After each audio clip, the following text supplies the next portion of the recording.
నేనైతే పూరీలో కుర్మ అయితే సూపర్ చేస్తాను. ఎలా చేస్తాను అనేది వీడియోలో అయితే తీసేయండి. వీడియోగా hi hello welcome to our channel Satvi Cherry channel. అందుకే నమస్తే. నేనైతే కర్రీ వండుతుంది. మా చిన్నోడు అయితే వచ్చాడు అనమాట.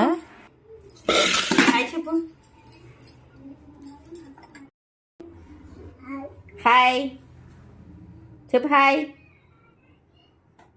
నేను ఎప్పుడు వంటగదిలో పని చేసినా సరే వాడైతే గొట్టె ఎక్కించమంటాడు. వాడికైతే గొట్టె అయితే ఎక్కించానమాట కౌంటర్ టాప్. అయితే నేను ఏం చేస్తున్నాను అనేది గమనిస్తాడనమాట. వాడు నేను ఏం చేసినా సరే వాడు కూడా చేస్తానని అయితే అడుగుతాడు. అయితే నేను చేసినప్పుడల్లా అయితే వాడికైతే చెయ్యి కలపమని అయితే ఇస్తాను అనమాట. వాడు అలాగే చేస్తూ ఉంటాడు, కలుపుతూ ఉంటాడు, చేస్తూ ఉంటాడు. నేటి పూరి కుర్మా చెప్తానని చెప్పేసి వాడి గురించి చెప్తున్నాను అనుకుంటున్నారు. అదే ఇది జరుగుతూ ఉంటది. ముందుగా అయితే బంగాళదుంపలు అయితే ఉడకబెట్టేసుకోవాలి. నార్మల్ గానే ఉడకబెట్టుకోవచ్చు, లేదంటే కుక్కర్లో ఉడకబెట్టుకోవచ్చు. కుక్కర్లో అయితే 2 విజిల్తో అయితే అయిపోతుంది కదా. దుంపలు అయితే ఉడికిపోయి ఇంకా దుంపలను అయితే పక్కన అయితే పెట్టేసుకున్నాం. ఈ లోపు స్టవ్ మీద బండి పెట్టుకుని అందులో కొంచెం ఆయిల్ పోసుకొని ముందుగా అయితే అనగా తరుముకున్నటువంటి అల్లం వేసి బాగా ఏగన వల్ల అందులోకి ఆవాలు, జీలకర్ర, మినపప్పు, శనగపప్పు ఏగాక పచ్చిమిరపకాయలు అయితే వేసుకోవాలి. ఈ పచ్చిమిరప కూడా 15 అయితే వేసుకోవాలి. ఎందుకంటే పచ్చిమిరపకాయలే కారం అనమాట. ఇంకా సపరేట్ గా మన కారం అయితే వేయము.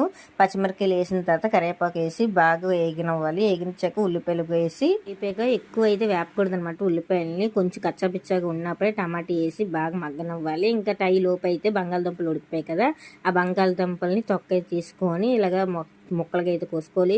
కొంచెం మెత్తగా అయితే ఉడికితే సరిపోతుంది. కొంచెం గట్టిగా అయితే ఉన్నాయన్నమాట. దుంపలు వేయించిన 2 విజిల్లు చాలేదు, అందుకనేసి ఇలా చాక్ పెట్టి అయితే కోసేస్తున్నాను. దుంపలను అయితే మనం ముందుగా ఎగుతున్నటువంటి ఉల్లిపాయ టమాటీలోకి అయితే వేసేది కాసేపు కలుపుకున్న తర్వాత ఉప్పు, పసుపు అయితే వేసుకొని బాగా కలుపుకోవాలన్నమాట. ఇప్పుడు అందులోకి తగినంత వాటర్ అయితే వేసుకోవాలి. ఆ వాటర్ మరిగే లోపు అయితే ఈ పక్కన అయితే శనగపిండి అయితే కలుపుకోవాలి. నేనైతే 2 స్పూన్లు శనగపిండి అయితే తీసుకున్నాను. శనగపిండి కూడా లంప్స్ లేనంత వరకు అయితే మిక్స్ చేసుకోవాలి. ఇంకా ఒక పక్క అయితే చట్నీ అవుతుంది కదా, ఇంకో పక్క అయితే నేను పూరీలు అయితే చేస్తున్నాను అనమాట. నేను చేసే ప్రతి పూరి అయితే పొంగుతుంది అనమాట. చూసారు కదా ఎలా పొంగిందో పూరి అనేది. లోపు మా చిన్నోడు అయితే మధ్యలోనే దిగిపోయాడు అనమాట. ఇంకా వాడైతే వాళ్ళ అన్నయ్యల దగ్గరికి అయితే వెళ్ళిపోయాడు. ఇంకా ఈ లోపు అయితే మనం కలుపుకొని శనగపిండి ఉంది కదా, శనగపిండి మిక్చర్ని అయితే మరుగుతున్నటువంటి కర్రీలోకి అయితే వేసుకోవాలన్నమాట. 2 పొంగులు వచ్చాక కర్రీని అయితే ఆపేసుకోవడం. వేడి పూరి వేడి కుర్మా అయితే సూపర్ గా ఉంటుంది. ఈ కుర్మా మీరు కూడా ట్రై చేసి ఎలాగొచ్చింది అన్నది మాత్రం కామెంట్ చేయడం అయితే మర్చిపోవద్దు. అయితే వేడిది పెట్టేసాను అనమాట. వాడైతే తినలేకపోతున్నాడు పాపం. వాడు ఎక్స్ప్రెషన్ చేశారు కదా. ఈ వీడియో మీకు ఎలాగనిపించింది? వీడియోని సెలెక్ట్ చేసి సబ్స్క్రైబ్ చేసుకోండి. బాయ్.